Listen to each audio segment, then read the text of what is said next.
Amazing weekend. Tonight we're going to be talking with lawyer and constitutional expert Mike Davis. Mike is a guy that well known to the show. He's the president and founder of the Article 3 Project. He's a former clerk for Justice Neil Gorsuch and a fearless fighter against left-wing lawfare and other insanity.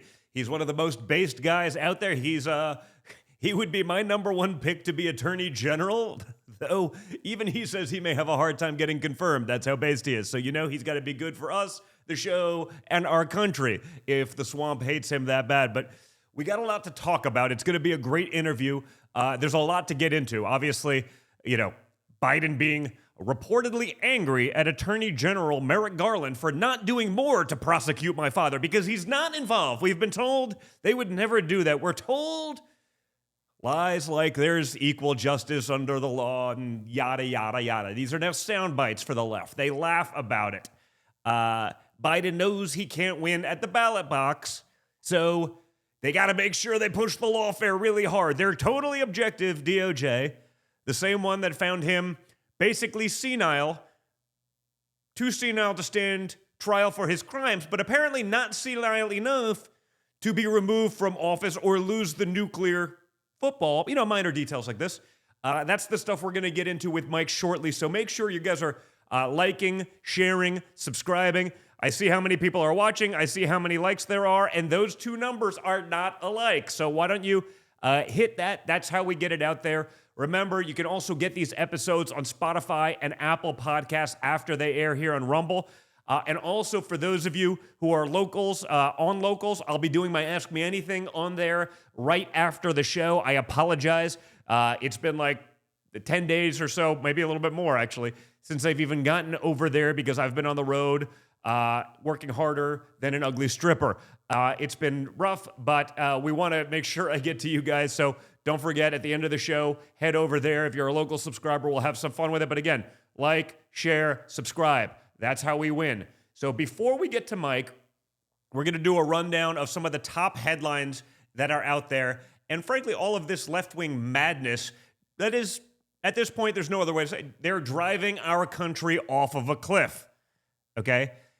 And we begin where there are some nice cliffs, out in Hawaii.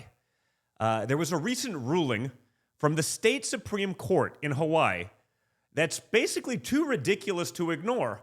Apparently, the spirit of aloha is more important than, drumroll, the Constitution. Guys, let me explain here for a second. Last week, the Hawaii State Supreme Court ruled that there is no right in Hawaii to carry a firearm in public.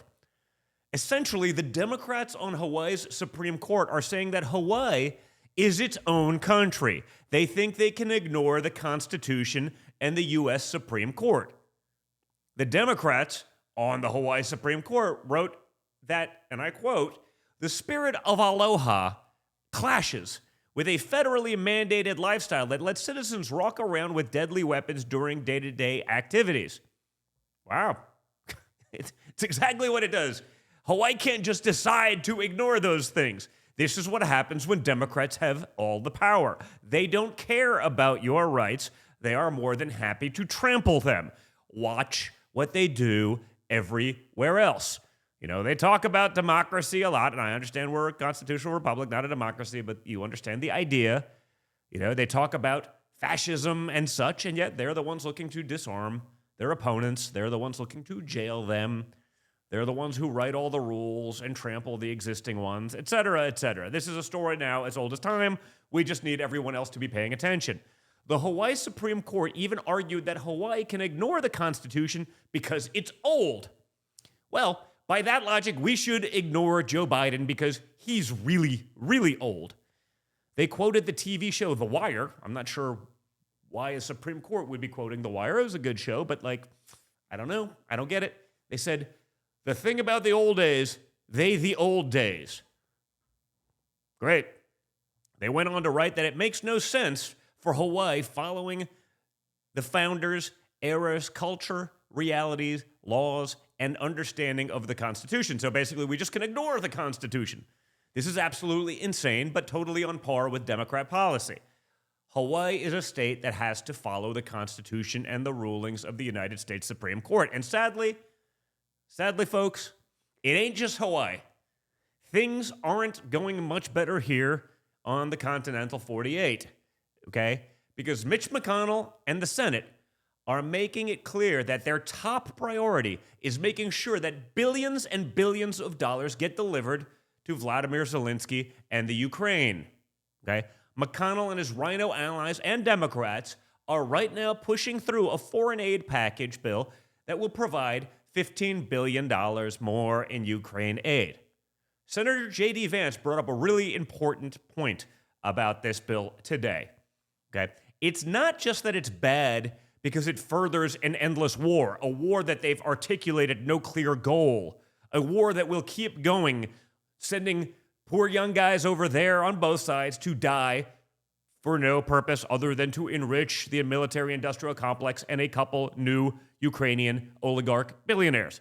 The point of the bill, though, is to also try to handcuff a second Trump administration. Listen, the bill funds Ukraine through September 2025. That's 9 months into what will be my father's second term, okay? They're doing this to try to prevent my father from being able to easily make peace. We all understand that the second he gets to the table, he can end this. If you pull the money away, if you make stopping the endless flow of stupid money with no accountability, no checks and balances, nothing, an impeachable offense, they know they can keep their war going. That's what they're trying to do. But on the bright side, it also shows that the swamp is preparing for Biden to lose badly. It's starting to become very clear, folks, to everyone that Joe Biden isn't up to the task, right? His own DOJ's special counsel's official report was that Joe Biden is too senile to stand trial. So how is he competent enough to be the commander-in-chief? How is it possible that you cannot stand trial for something that their own prosecutor said he was guilty of? Mishandling classified documents. Remember, he didn't have the ability to declassify them like Trump. Just left them around the garage for Hunter, the Penn Chinese Communist Party-funded Biden Center, where everyone had access. The prosecutor in charge, the special prosecutor, said as much. Joe Biden definitely did this, but in front of a jury, he would just be a forgetful old man that's not competent enough to actually do this stuff. How on earth does he have the nuclear football? How can that possibly be?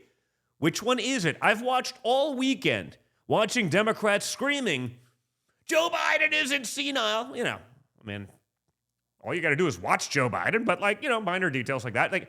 Well, if he isn't senile, then why isn't he charged? You can't have it both ways. And yet, in America in 2024, as long as you're a Democrat, you can be that hypocritical. You can have it both ways, and you can have whatever you want. Just watch Biden back in 2018 talk about how competence is a valid question. Legitimate issue? It is a legitimate issue. Sure it is. And I think people are going to judge it. If I were to run, I think they're going to judge me on my vitality. Can I still run up the steps of Air Force Two? Am I still in good shape? Do I have all my faculties? Am I energetic? I think it's totally legitimate for people to ask those questions. Hey, guys. Anyone notice how, completely different he sounds? I mean, he actually formed a coherent thought. He actually spoke pretty quickly. He didn't forget where he was going. He didn't misplace words. He didn't go, the thing. I mean, are you telling me that's the same person? The only problem is that was 2018. He had no power, and now he does. And now he's incompetent. Also, one of his qualifications for being president, in his own words, was being able to run up the stairs of Air Force Two. He said that. Now he's got to go up Air Force One. Is it different? If you can't run up the stairs of Air Force One, do you think you can do it for Air Force Two? It's clearly something he can no longer do. We've all seen the videos of him falling up the stairs, falling down the stairs, falling on the stage, getting lost on the stage. Again, Robert Hur, the report that he wrote, finally revealed that the emperor has no clothes and also has no memory. Even the New York Times is now writing about Joe Biden's senility. Although they did have some articles talking about, well, we got to be really careful about how we judge mental competence. We got to be really careful how we do this. It's complicated. They did not share that same standard, strangely enough, when my father was president, and my father could go up and down stairs. He can complete sentences very clearly. He actually negotiated peace deals in the Middle East, things that Joe Biden clearly could not do. Here's the Times on Saturday. I quote, "Aides have President Biden take the shorter stairs to board Air Force One. When it comes to news conferences, they yell loudly and quickly to end questions, sometimes stealing a classic awards show tactic and playing loud music to signal the conclusion of the event." Like, they can't let him get on a stage. And forget about regular interviews, guys, with major news publications, including the traditional presidential sit-down on Super Bowl Sunday. Over the years, some of Mr. Biden's key aides have gone from letting Joe be Joe to wrapping a presidential cocoon around him that's intended to shield him from verbal slips and physical stumbles. He can't do the basic things that are needed for that job, and yet he's running. He's making the decisions that our children and grandchildren will be beholden to for decades. That should scare us all. It's good that everyone is finally at least waking up to this, but the media is still incompetent. Just look at what this ABC News headlines about the mass shooting at Joel Osteen's Lakewood Church in Houston yesterday. And I quote, "Free Palestine written on gun in shooting at Lakewood Church, but motive, a mystery." The motive is a mystery, folks. I have no idea. What the motive would be of the trans pro-Palestinian terrorist and what they would be doing at a church. I can't figure it out. This is like saying, I don't know, terrorists shouted Allahu Akbar before exploding suicide vest, but the motive is still a mystery, folks. We don't know.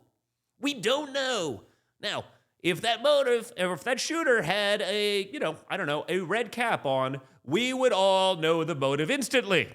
The media would be more than happy to tell us what the motive is, regardless of any other actual knowledge or anything like that.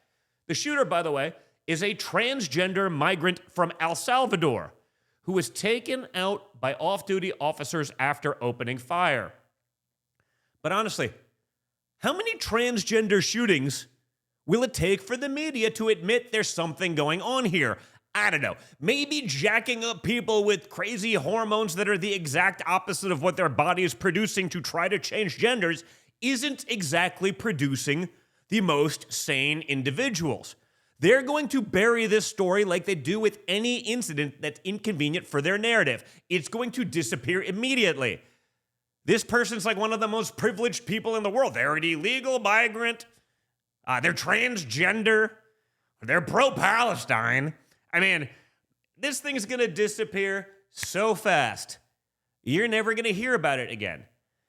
And if you didn't think we were already living some sort of South Park episode, the Houston police even did a full investigation on what the shooter's pronouns are. Watch for yourself. She has utilized both male and female names, but through all of our investigation to this point, talking with individuals, interviews, documents, Houston Police Department reports, she has been identified this entire time as female, she, her, and so we are identifying her as Genesee Moreno, Hispanic female. There were two. I mean, imagine like having to say that with a straight face as a police officer. I'm not blaming the police officers. I'm sure it's the people in charge that are making them do this insanity. But that's what matters.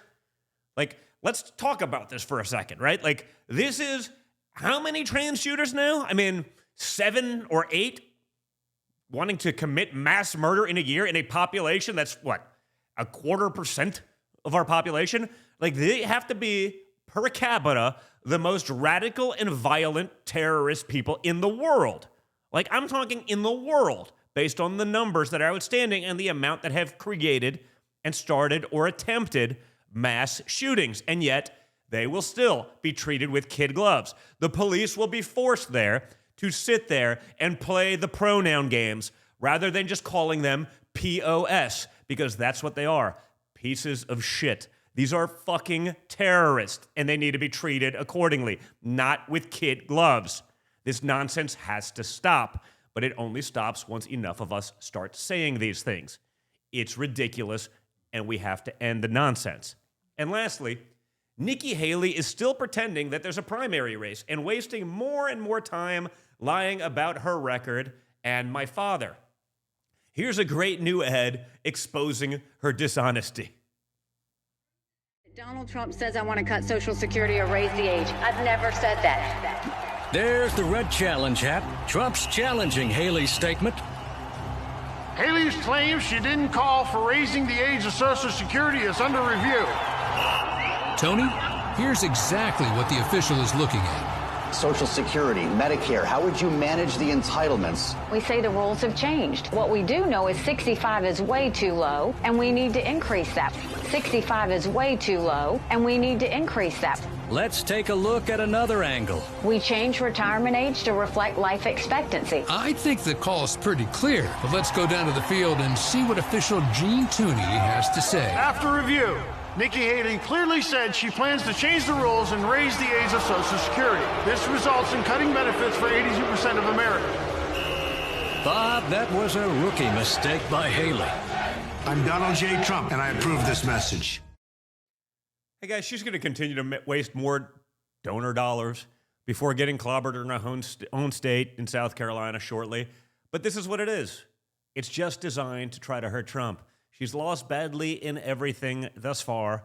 It's going nowhere. But, you know, if she can drain the coffers, I guess she's serving her people in Washington, D.C., in the Uni Party, and in the swamp well. And guys, we're going to get to Mike Davis in just a moment, but I have to have a quick word from our incredible sponsors. So make sure to go check out the great folks over at The Wellness Company, a leading provider in emergency medical kits. Like we saw with COVID, supply chain chaos, lockdowns, Fauci failures, all of it can make it harder to get the medicine you and your family need in a time of crisis.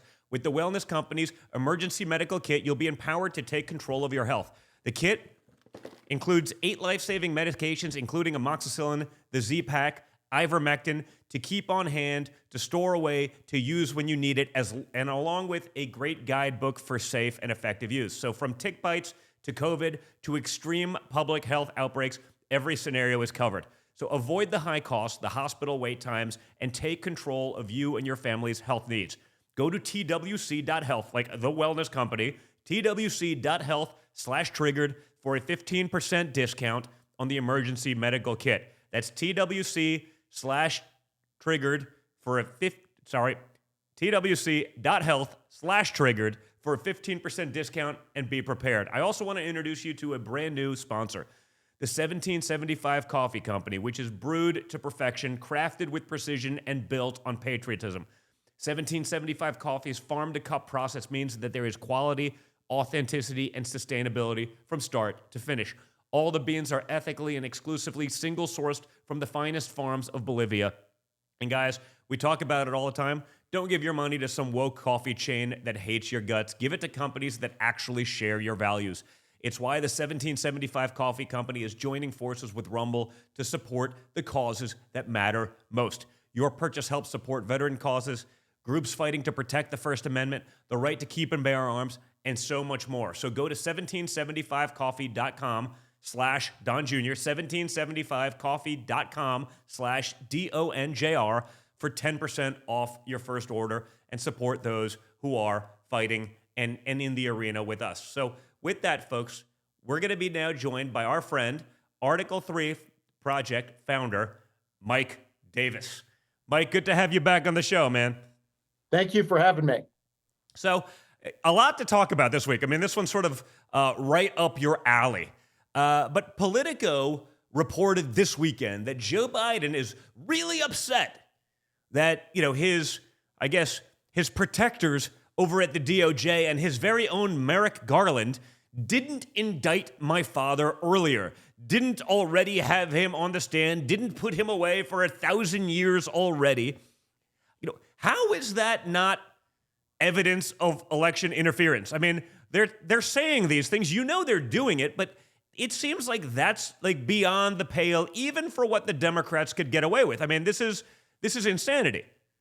Yeah, I mean, it's very obvious that these indictments against President Trump are part of President Biden and the Democrats' lawfare and election interference against Trump because they fear they can't beat him on November 5th, 2024, after their 2 bogus impeachments, their 4 bogus indictments for non-crimes, their illegal, unconstitutional gag orders. They're trying to bankrupt Trump with this civil fraud lawsuit with Tish James in New York for the non-fraud of a businessman paying back sophisticated Wall Street banks as agreed on time with interest. You have these crazy plaintiffs like Jean Carroll bringing defamation lawsuits for sexual assaults that never happened. She named her cat Vagina, and she said that rape was sexy, and we're supposed to believe this nut job. And then the Democrats, through their legal Hail Mary that was just before the Supreme Court, they know that their lawfare is backfiring badly, and propelling President Trump back to the White House. So they went to the Supreme Court to just take President Trump off the ballot, to disqualify him so the American people do not have a choice. And I am very happy, after 19 months of fighting this fight every day with the Article 3 project, that the American people are waking up to this Democrat lawfare and election interference. Yeah, so, there's a lot, we sort of went into like 3 topics there, and I want to get into all of them in detail, but it also seems like, as it relates to Merrick Garland and Joe Biden's hopes for it, I mean, it sort of feels like they're stating the obvious, which we all know, and probably most of the people watching, that this was their plan all along. Like, it feels like it really undercuts all the nonsense that even the Democrats are out there kind of creating. Like, oh no, these things are real. I mean, you see the Fannie Willis falling apart. You see New York falling apart. It doesn't matter because it's New York, and Fannie Willis, it may not matter because that's Georgia. And those were chosen venues on purpose, for obvious reasons. But, was this just clearly the plan all along, or was this just one of many plans and or backup plans? Well, there is evidence that President Biden is directly involved with all 4 of these indictments. It was Matthew Colangelo who got sent from the number 3 office in the Biden Justice Department to go to Soros-funded Manhattan DA Alvin Bragg's office to resuscitate a zombie case against President Trump for the non-felony of settling a nuisance claim. And this theory that they're pursuing now in New York was passed over by the prior Manhattan DA, the U.S. Attorney, the Federal Election Commission, and Alvin Bragg himself before this Biden political appointee, Matthew Colangelo, went to the Manhattan DA's office to bring the first indictment ever against a former president, right, and a likely future president. And then you saw with Jack Smith's 2 indictments, one for having presidential records and the office of former president, which is allowed by the Presidential Records Act. It was Jonathan Sue, Biden's deputy White House counsel, who worked behind the scenes with the National Archives to waive President Trump's constitutional claim of executive privilege, which led to the unnecessary, unlawful, unprecedented raid on President Trump for presidential records he's allowed to have under the Presidential Records Act. And then you see this evidence that Joe Biden has been putting pressure on Merrick Garland to move forward with these prosecutions. Remember, before these prosecutions, before Biden brought these prosecutions, Biden leaked in another story that Merrick Garland was acting too much like a professor and not a partisan attorney general, which is what Biden won. And so Merrick Garland moved forward with more prosecutions. You saw down in Georgia with Fannie Willis. She sent her boyfriend, she paid her secret boyfriend to meet with the Biden White House, including the Biden White House counsel, before she brought her bogus criminal charges for her racketeering or RICO charges down in Fulton County, Georgia. So you have Joe Biden and his White House with its fingerprints on all 4 of these criminal prosecutions. So what do you do about that, right? I mean, it's pretty clear. It's obvious it's happening. If this was Donald Trump, what would be? Congress? I mean, but what's the proper steps to actually go after him for this? Because, and at least find out. I mean, he's entitled to due process like anyone else, but it feels like if anyone other than the Democrat elite even sniffed around these things. I mean, they basically tried impeaching my father for what was a perfectly good phone call. It didn't stop them because it didn't matter. Nancy Pelosi had the votes. They realized that the facts set didn't line up, and that it was too late. They already started the process, so they're going to just push it through anyway. It doesn't really matter. I mean, what do you do in this case? Because it feels like, again, this is yet another example of them just having flagrant disregard for the Constitution. Well, there's a lot you can do, and there's a lot that House Republicans can be doing and should be doing. Jim Jordan, the House Judiciary Committee chairman, has sent some oversight letters to these different prosecutors. And that's good that he's issued subpoenas. It's time to haul in Jack Smith and Alvin Bragg and Fani Willis and Tish James and these other Democrat prosecutors and these Democrat hellholes who think they get to decide the next presidential election instead of the American people. Hold them before Congress and make them explain this coordination with the Biden White House, with President Biden and his White House team. Make them explain their coordination with the Biden Justice Department, including Matthew Colangelo, the Biden White House, Jonathan Sue, the meeting with Nathan Wade, Fani Willis's boyfriend / special prosecutor who billed for 2 meetings with the Biden White House, including the White House counsel. Make them come into the House of Representatives, bring their documents, make them explain. Another thing that House Republicans should do is include on these must-pass appropriations bills that no federal funds can be used for a prosecution of any major presidential candidates on or before November 5th, 2024. And any state or local government that prosecutes any major presidential candidate on or before November 5th, 2024, loses all federal funding. These are unprecedented indictments against a former and likely future president. This is obviously lawfare. It's obviously election interference. And guess what? The American people, not these Democrat prosecutors and these Democrat hellholes like New York, D.C., and Atlanta, get to pick our president. Yeah, I mean, so... obviously the House I guess they've subpoenaed Fani Willis. She didn't take, subpoenas, so I guess they had to send U.S. attorneys over there to actually deal with it. But, there seems like there's other angles as well that they perhaps have not yet started. And, we're not the best at going sort of on the offense, but I feel like they really should be. What are the other places they should be going and doing? Because, Fani Willis is a start, but, you got 10 months. I don't think you're going to get much by the time the Democrats stall everything and they play their games and, they'll drag everything to the last minute. Then they'll figure out a reason to start the clock again and drag it out. Yeah, I mean, one thing that Congresswoman Marjorie Taylor Greene has done is she has sent a criminal referral to Georgia Governor Brian Kemp and Georgia Attorney General Chris Carr, asking them to follow their statutory duty and open a criminal probe on Fani Willis, because the allegations are pretty clear that she illegally hired her secret unqualified boyfriend, and she was paying him $250 an hour, over $700,000 and counting, to pursue this political prosecution against President Trump. And she was taking illegal kickbacks from this illegal deal with her secret boyfriend. And these kickbacks included these lavish trips around the world. They went to Napa, they went to the Caribbean, maybe elsewhere. Governor Kemp and Attorney General Chris Carr are running and hiding, which you would expect from these cowards, but they need to follow their statutory duty and order a criminal probe here. I know they don't like Trump, but guess what? They still have a constitutional duty as the governor and as the Attorney General.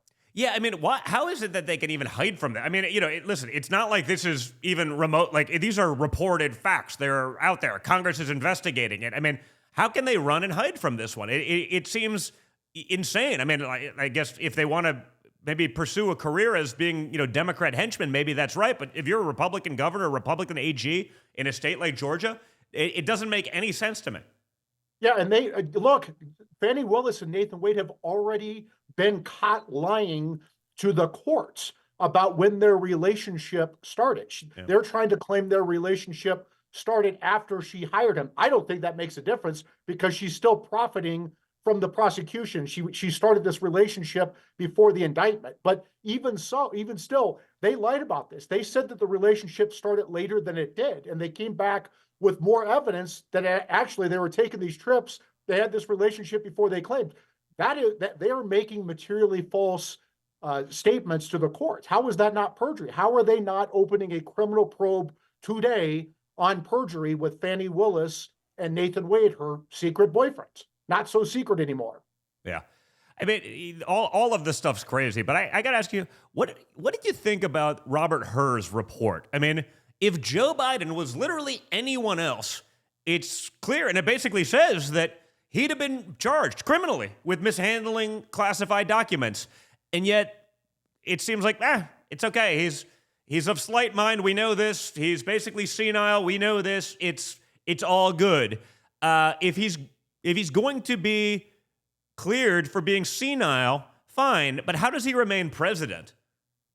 So remember how Robert Hur became the special counsel. It was President Biden having these secret discussions with his lawyers and the Biden Justice Department after he got caught with 5 stashes of stolen classified records from his time as vice president and his time even as U.S. Senator, which is very difficult for Joe Biden to explain how he got those records because he stole them out of a skiff, right? So They had these 5 sets of stolen classified records, moved several times, unguarded for at least 2.5 years that Joe Biden didn't have Secret Service protection after he left the vice president's office before he got protection as a presidential candidate, accessible by their Chinese agent and almost certainly used by Hunter and Joe to secure millions of dollars in Burisma funding and probably more. And so obvious evidence of espionage, obvious evidence of foreign bribery and corruption. They had this secret arrangement. They got caught during the time of this secret arrangement. The Biden Justice Department organized this unnecessary, unlawful, unprecedented raid on Trump for records he's allowed to have under the Presidential Records Act. It was a total distraction from Biden's own prop. So Merrick Garland gets caught with an obvious conflict where he can't investigate his boss, especially after his Justice Department is cooperating with his boss. So who do they pick? They pick Robert Hur. Robert Hur is the protege of Rod Rosenstein and Chris Wray and James Comey and that cabal. When I was the chief counsel for nominations on the Senate Judiciary Committee, I held up Rob Hur's nomination because I knew that he was part of that deep state cabal. He was the Maryland senator's pick. He was Rod Rosenstein's pick. And so I knew that when Merrick Garland picked Rob Hur to be this special counsel, and they said, oh, he was a Trump U.S. attorney in Maryland. Yeah, technically he was, but he was picked by both Democrat senators in Maryland, which is the tradition of the Senate for more than 100 years, that home state senators pick the U.S. attorneys, U.S. marshals, and district court judges. I knew that Robert Hur wasn't going to do a damn thing about Biden. So we have clear evidence that Joe Biden broke the law. He committed espionage. And guess what Robert Hur says? Well, he might be a criminal, but he's a lovable, demented criminal, so we can't prosecute him. Robert Hur completely protected Joe Biden, but because Robert Hur said the obvious, that Joe Biden has lost his mind, the Democrats are going ballistic on Robert Hur, even though Robert Hur didn't recommend felony charges against Joe Biden like he should have. Yeah, how do they have it both ways? I keep seeing that, right? No, Joe Biden doesn't have dementia. He's very lucid. I saw one that went as far as to say, behind closed doors in the White House, it's known that Joe Biden runs circles around these young Ivy League educated politicos that work there. I'm like, wait. Like, he's a genius, guys. He's a genius behind closed doors. But magically, it seems that every time he steps out of those closed doors, I don't know, the genius has been used up. He went to a level, he's just too tired to go. The genius was so powerful that he is drained, and we see a bumbling imbecile each and every time he appears somewhere. I mean, it's crazy, but I'm listening to them. I'm like, well, if he's not senile, if he's not these things, then shouldn't he be charged? Yeah, and maybe the Trump 47 Justice Department should charge him. If they claim that he's mentally competent to stand trial, then great. The Trump 47 Justice Department can charge him for espionage and for obstruction of justice and foreign bribery and corruption and all the other things that he's guilty of. And that sounds perfect. But remember what the Biden White House's defense was, that he was out of sorts, that President Biden was out of sorts during this interview by Robert Hur, because it was right after the October 7th attacks, Hamas attacks on Israel, the worst terrorism imaginable. And you would think, okay, if a world crisis puts you out of your mental sorts and you're not up to the job because of a crisis, then you probably shouldn't be the president of the United States. You want the president of the United States to be his sharpest when there's a crisis. Not that he needs to, go to a mental hospital because he can't handle the stress. Yeah, I mean, but even beyond that, I mean, how often has the DOJ just decided not to charge someone because they're too senile? That doesn't seem like it's a regular occurrence. Well, and that's just the issue. He wasn't senile when he took the documents, presumably when he stole them as a senator, and when he stole them when he left the vice presidency, right? What Robert Hur was trying to do was come up with a political excuse not to recommend the indictment of Joe Biden. They should have took that as a gift in the Biden White House, and instead they're attacking Robert Hur, saying he's somehow a political actor who's out to get them when he has protected Joe Biden by coming to the conclusion that Joe Biden almost certainly committed the crime of espionage, but they're not going to charge him because he's a lovable, demented criminal. Yeah, I mean, the mental gymnastics it takes to sort of satisfy the Democrats, they really get to have their cake and eat it too. But earlier today, we also learned my father is petitioning the Supreme Court to stay the D.C. Circuit ruling, the issue of presidential immunity. Can you lay out what presidential immunity is to those watching, the details of this and the scope of the law with what's going on there? Because that one seems crazy. I mean, I think he should also simultaneously petition to end his documents case because unlike Joe Biden, he didn't have a recurring thing. He had the ability to declassify. It was under actual lock and key, not under, Hunter's supervision. I mean, it seems like that's one of the lawfare cases that they've really shot a big hole in. But the presidential immunity one is also really big, and it seemed like the Supreme Court wasn't having any of it last week. Yeah, so we have the separation of powers, and we have government immunity for the different branches. Members of Congress, through the speech or debate clause in the Constitution, are immune from both civil and criminal prosecution for their official acts, not their private acts, their official acts, including the outer perimeter of their official acts under Supreme Court case law. Federal judges have both civil and criminal immunity for their official acts.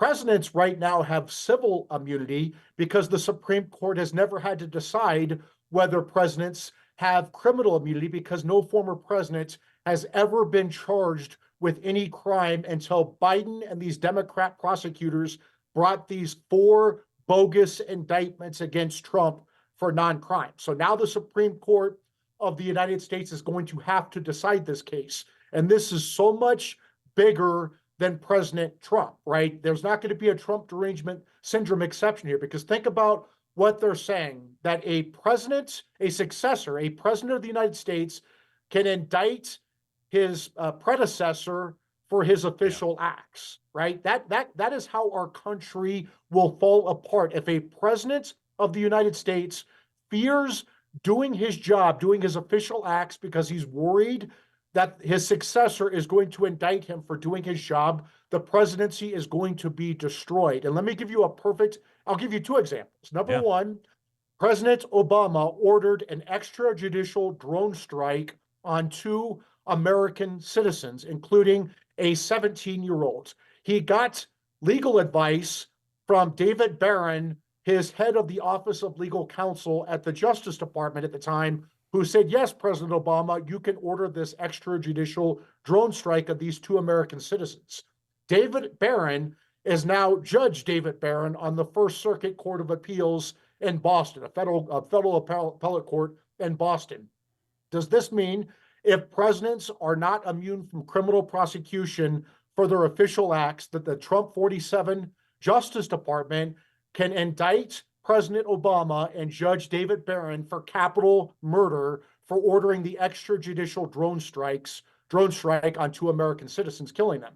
Let me give you another example. You have President Joe Biden and his DHS Secretary Mayorkas ignoring federal immigration law. They have a duty to detain these migrants who are coming into our country, and they are mass releasing these migrants illegally in violation of federal law into our country.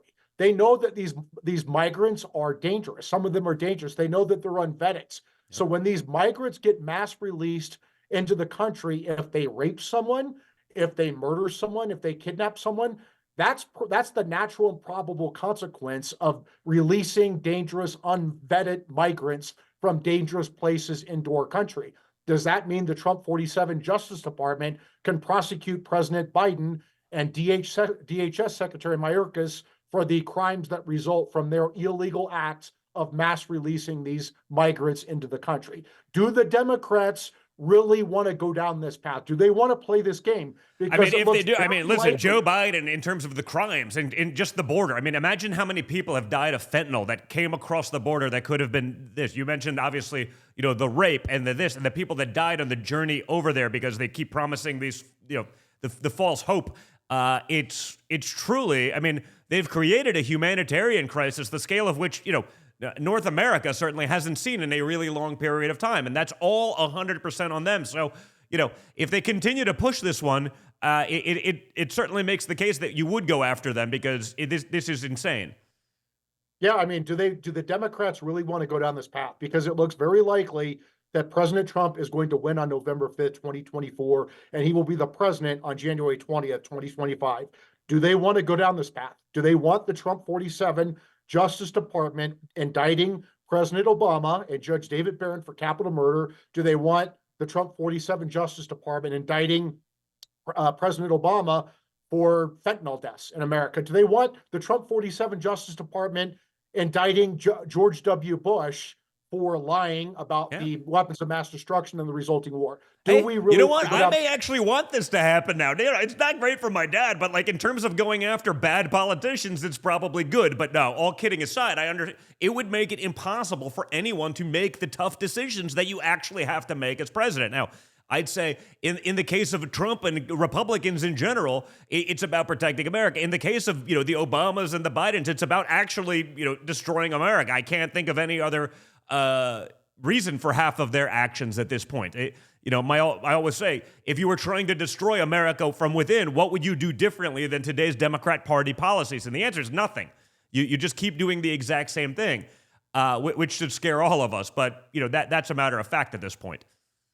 Yeah, this is why the Supreme Court is going to have to take this case like the Supreme Court took the Nixon civil case back in 80 and 81, and decided after the regular process, oral argument, briefing, the regular process, they decided that presidents are immune from civil prosecution for their official acts. The Supreme Court needs to do the same thing here through the regular process. I don't know how the Biden Justice Department and Jack Smith can turn around and argue right now that the Supreme Court should not take this case from the D.C. Circuit, when back in December, the Biden Justice Department, including Biden Special Counsel Jack Smith, went to the Supreme Court and made this extraordinary request that the Supreme Court should skip the D.C. Circuit and take this case because it's so important that the Supreme Court has to resolve this case. That they can't change their position. The Supreme Court is going to have to take this case.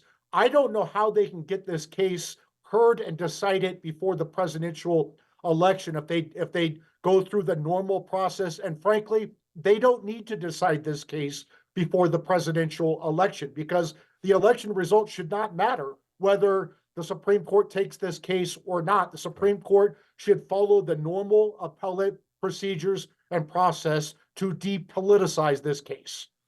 Okay, so it seems like we're ending up at the Supreme Court quite a bit. I know last week you were there. You were at the Supreme Court in front. You were talking about the Colorado case, which is the case to kick my father off the presidential ballot there.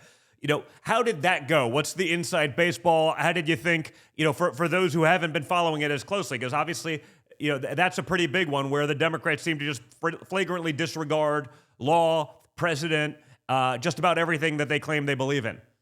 I've been following this case very closely. I was at the 5-day trial at the Denver District Court. I was at the Colorado Supreme Court for that oral argument. I was at the U.S. Supreme Court on Thursday for that argument. I thought this would be a 6-3 case because it's so obvious under controlling precedent, the Griffin's case from 150 years ago, that if you want to disqualify an office holder from holding office under Section 3 of the 14th Amendment passed after the Civil War to chase out Confederate insurrectionists who were undermining the post-Civil War Reconstruction effort in the Union, Congress has to pass a federal criminal statute, which Congress has done. It's been on the books for over 150 years, last updated in 1948. You have to bring a federal grand jury has to bring federal criminal charges for insurrection or rebellion under the specific federal criminal statute with a disqualification provision. A federal jury has to unanimously find guilt with evidence beyond a reasonable doubt. A federal judge has to convict. That conviction must be upheld on appeal. That is the only way you can remove an office holder under Section 3 of the 14th Amendment. So I thought going into this case, it should be a 9-0 case, but I thought the 3 Democrat appointees on the Supreme Court would be so partisan that they would not go along with this. President Trump's attorney went into that Supreme Court hearing and decimated the other side, decimated the opposing, the anti-Trump forces. And by the end of the oral argument, it sounds like Justice Elena Kagan and even Justice Ketanji Brown Jackson are going to side with President Trump on this case. Justice Sotomayor, I always compare, I like Justice Sotomayor. She's like my lovable, crazy aunt who's just wrong on everything, but you still love her. I think this is going to be an 8-1 case, maybe 9-0, but it's certainly going to be more than 6-3. And this shows that the Democrats, lawfare and election interference, they are so stupid with this. They can't just focus on their strongest cases. They just take all the food and throw it against the wall and see what sticks, and it undermines their credibility at the Supreme Court, right? It's going to destroy their credibility with these justices who could have been gettable on some of these cases, like the Chief Justice. I think that with this lawfare and election interference and the games that they're playing, they're going to turn away these votes that could have been gettable for the Democrats. Yeah, I mean, it seems like that's a big part. If they just picked something that was good instead of, the nonsense, instead of the, we'll get back to Fani Willis again, it's so flagrant. They're getting caught. You just know all the people they're grifting. It's a big joke. It's just like, let's just throw a bunch of stuff at a wall and hope something sticks. That one's it just never seems to end. But what do you think? I mean, we talked about it a little bit. What's going to happen in Atlanta with Fani Willis? I mean, is she going to face any consequences for this? I mean, giving her lover hundreds of thousands of taxpayer dollars, having someone who's never tried anything criminally come in there, and then having a relationship and using the taxpayer funds that he's earned from this and meeting with it. I mean, a Georgia state judge today did confirm that he will hold an evidentiary hearing on Thursday over the evidence that Willis engaged in an improper affair. But is that enough? Or again, do you have to get the governor to be involved? I mean, are there other systems in place, that you can sort of circumvent, the rhinos and just have this be done in the judicial sense? It sounds like this judge is going to disqualify Fani Willis and her boyfriend, Nathan Wade. Frankly, he needs to throw out the entire case.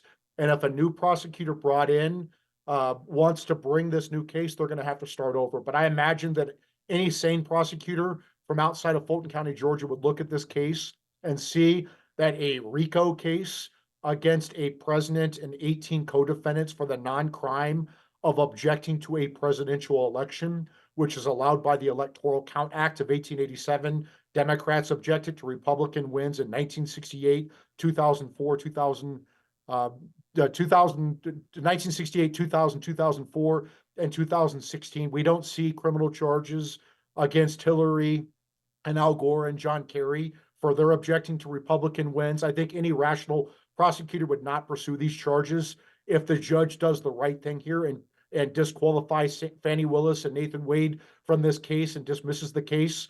And, that I think this case is going to go away. Here's the problem for Fannie Willis. She has a financial interest in the outcome of this criminal case, which is absolutely illegal for a prosecutor to have a financial interest in the outcome of a criminal case. And so she has tainted the case from the beginning because she hired her boyfriend, and she acknowledges that it was her secret boyfriend before he brought his indictment. So she claims that she had this relationship after she hired him, but before the indictment. But regardless, before she sought this indictment, it was her boyfriend, and she was taking these illegal kickbacks from him, from this $250 an hour, $700,000 that she paid him in the form of these lavish trips.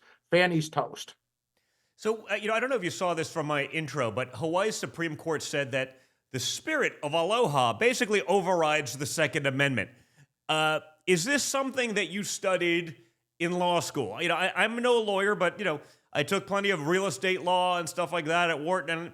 And this is not something that came up in that the spirit of aloha can somehow override the United States Constitution and our Second Amendment. I mean, what's going on here? No, I unfortunately I didn't smoke weed in law school, so I didn't have this spirit of aloha in my head on this thing. I mean, what the Hawaii Supreme Court has done here is just unbelievably illegal and unconstitutional, and frankly dangerous. That they can say that the Second Amendment to the U.S. Constitution is the same as the Second Amendment to the Hawaii Constitution, but we're not going to follow the Supreme Court's decisions on the Second Amendment, including the Bruin decision, because as a state Supreme Court, we think that the U.S. Supreme Court, the Supreme, that decides the supreme law, then we think the Supreme Court got it wrong, so we're not going to follow the Supreme Court of the United States. That is not how it works under our Republican form of government in the United States. And what the Supreme Court will probably do here very quickly is you're going to probably see a 9-0 decision by the Supreme Court. It's called a GVR, grant vacate and reverse, and they'll just do it summarily without oral argument, without without deciding on the merits. They will just slap down the Hawaii Supreme Court quickly and immediately. Okay, so as I said in my intro, you'd be a choice for me for Attorney General, but you've said you'd have a hard time getting confirmed as AG. But if you're put it in the temporary position, give us the day one agenda for how we get things back on track, how we put sanity back into, get into the sort of nuts and bolts of how that works and how you take sort of a wrecking ball to the corruption that's become so manifest in Washington.